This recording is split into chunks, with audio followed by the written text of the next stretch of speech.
Hello, Dan Smith here. I directed this film back in, well, it feels like a century ago. Yeah. The studio asked me to provide a commentary track for the DVD release. And wham! Straight into the action. No fluff or anything. That's what we did back then. Crash-landed ship. Out pops our hero, the fearless Dick Starspeed.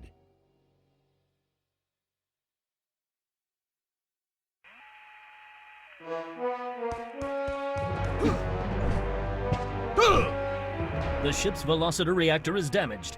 I believe that I am stranded on an alien planet. Played, of course, by actor Jonathan Digby. Went on to some minor roles after this. Such a shame. I thought from day one this guy's got leading man written all over his face.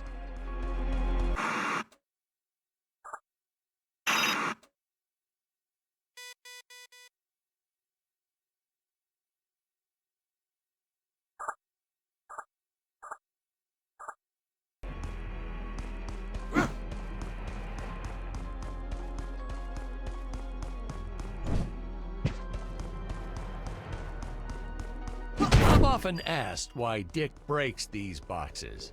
He actually ad-libbed it. I told Jonathan, always keep things exciting.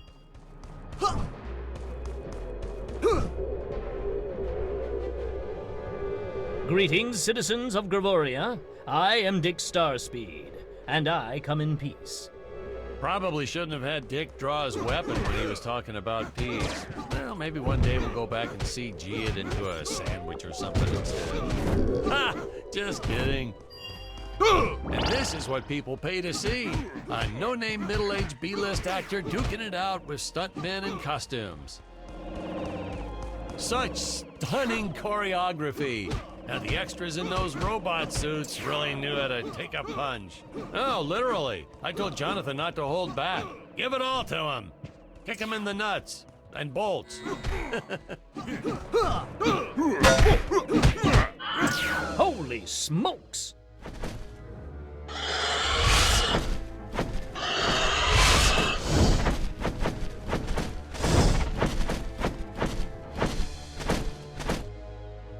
If I land squarely on that grain silo, I should survive this fall unscathed. I shouldn't say this now, but you could actually see the strings if you squinted hard enough.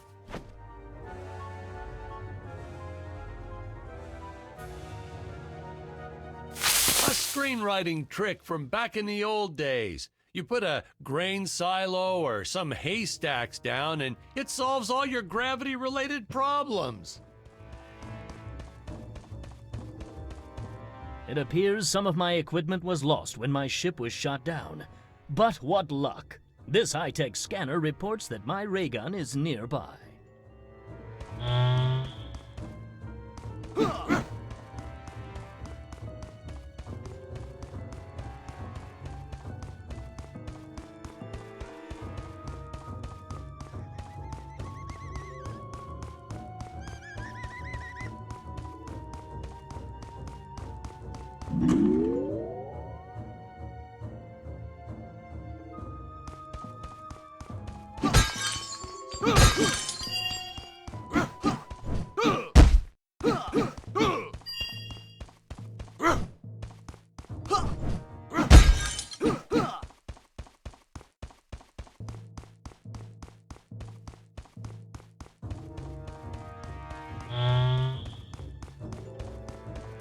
Oh, the dinosaurs! You just don't see quality stop motion like this anymore, do you? Someone actually sat there and moved them, frame by frame. Today, it'd be done with computers, but where's the artistry in that?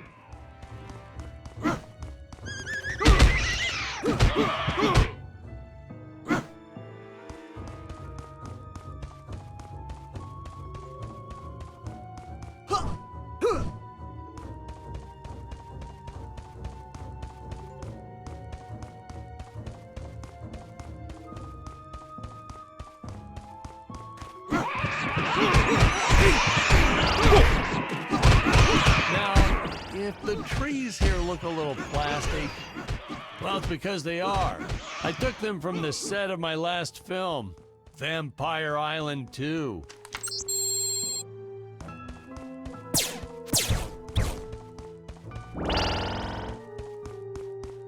We got our fair share of nasty letters from scientists complaining about our portrayal of the dinosaurs. Was news to me. Apparently these stegosauruses weren't meat eaters. Must have preferred shellfish or something. Wow, how do they know? That's what I said.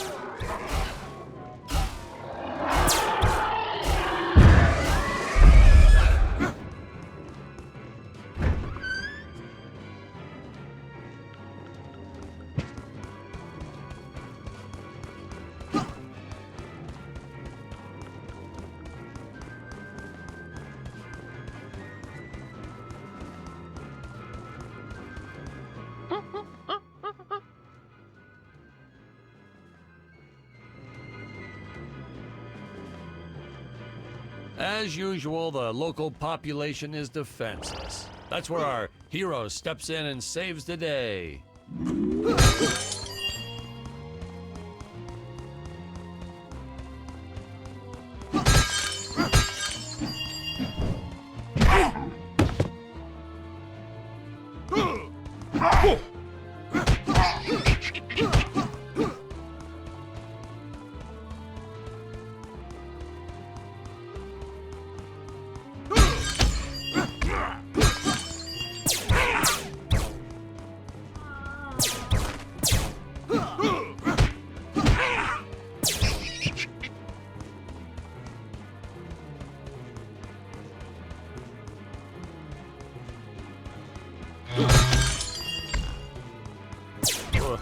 We put Jonathan through a lot shooting this film.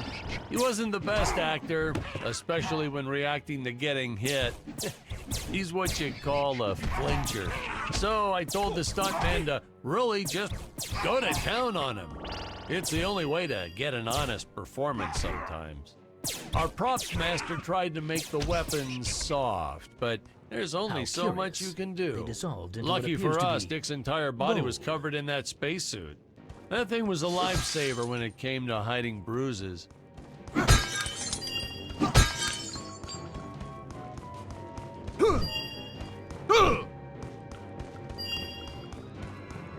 You'll notice the gold disappears when Dick touches it. We had a deleted scene that explained he's actually teleporting it back to his ship. It's funny, no one ever questioned how Dick was able to walk around with an infinite amount of gold on him.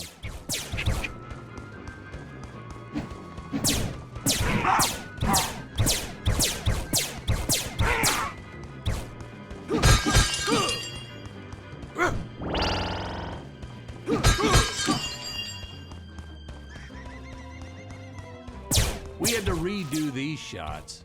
Our first attempt was kind of a disaster. We tried using real apes, thought it'd cut down on the costume budget a bit. But have you ever tried working with apes? They are the worst actors ever.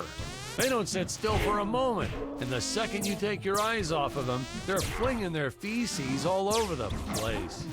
Jonathan refused to work with them after he got, well, let's just say that he had to take more than a couple of showers one day. You know, you never forget the smell of monkey poo. We steam cleaned the studio top to bottom. Still never got rid of it entirely. All through the rest of the shot, we kept finding those little surprises hiding inside various props. Boy, were those the days.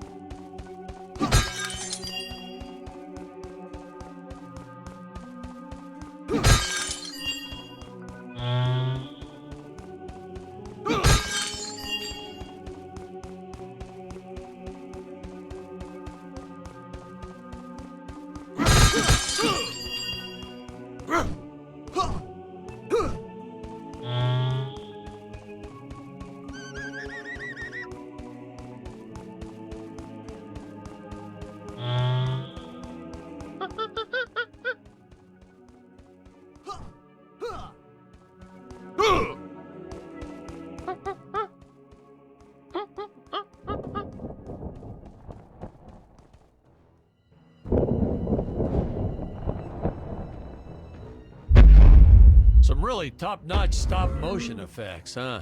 Unfortunately, we skimped on the Dick Starspeed puppet a little. The Earthman is not for you to eat, fiend! Oh, this was groundbreaking. We had the woman rescuing the man for once. We were really ahead of our time with this scene, but well, then again, I've always been rather progressive. The studio exec didn't seem to get why it was such a big deal, though. Sorry, we don't see this as anything unusual. Ha! Of course! It's unusual. A woman would never save the man. It just doesn't happen. Not in the movies, not in real life. I don't know why we didn't get more recognition for this scene. Well, I guess I was just a little too ahead of my time.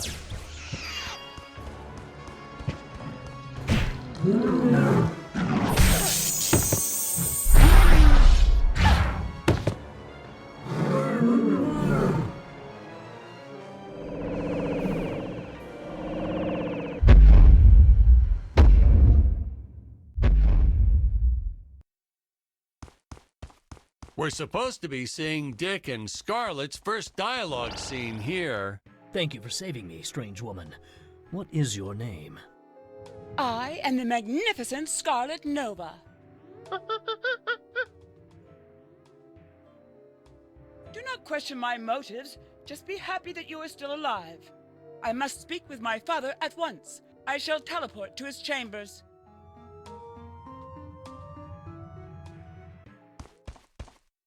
So we'll be seeing our first example of teleportation being used by Scarlett right here. Huh? Where is this place? This is not my father's chambers. You have disobeyed me for the final time, Scarlet. Enjoy an eternity in the Tower of Eternal Solitude for all eternity! Ha! The old fool did not notice I am wearing my jetpack. Booster usage. Jump. Wait. Wait. Use booster. Survive deadly fall.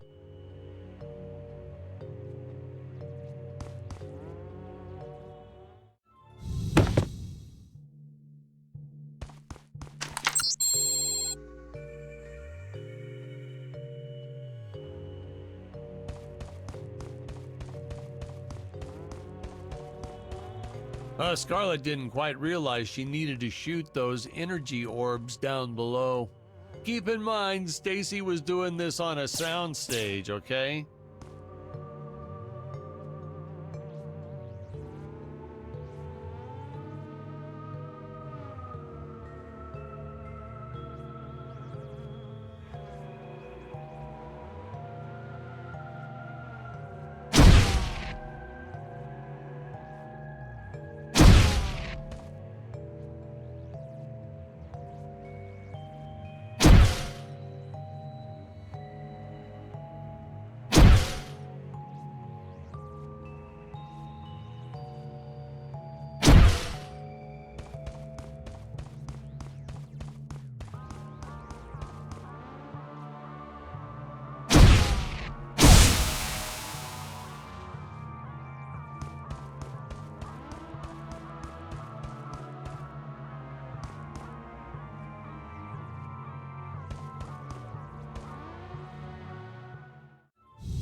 Ah, the energy imps.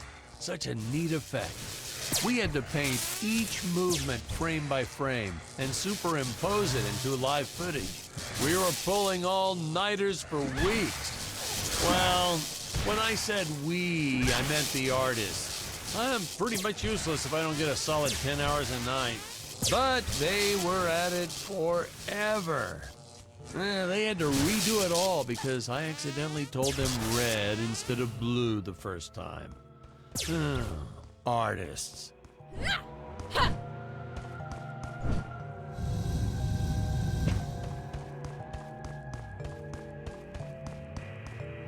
Curses! My father revoked my access to the teleport terminals. I shall only be able to utilize the ones I activate manually.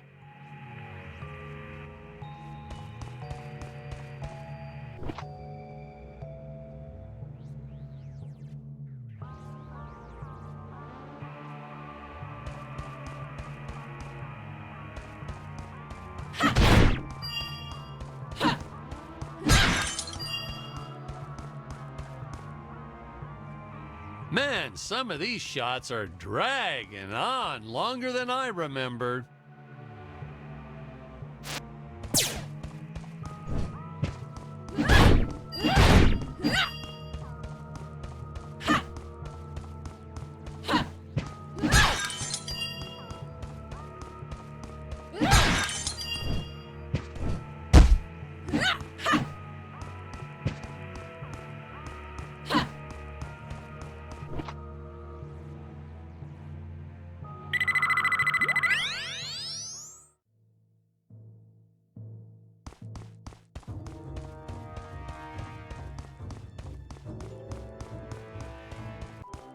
Ah, I knew you would return.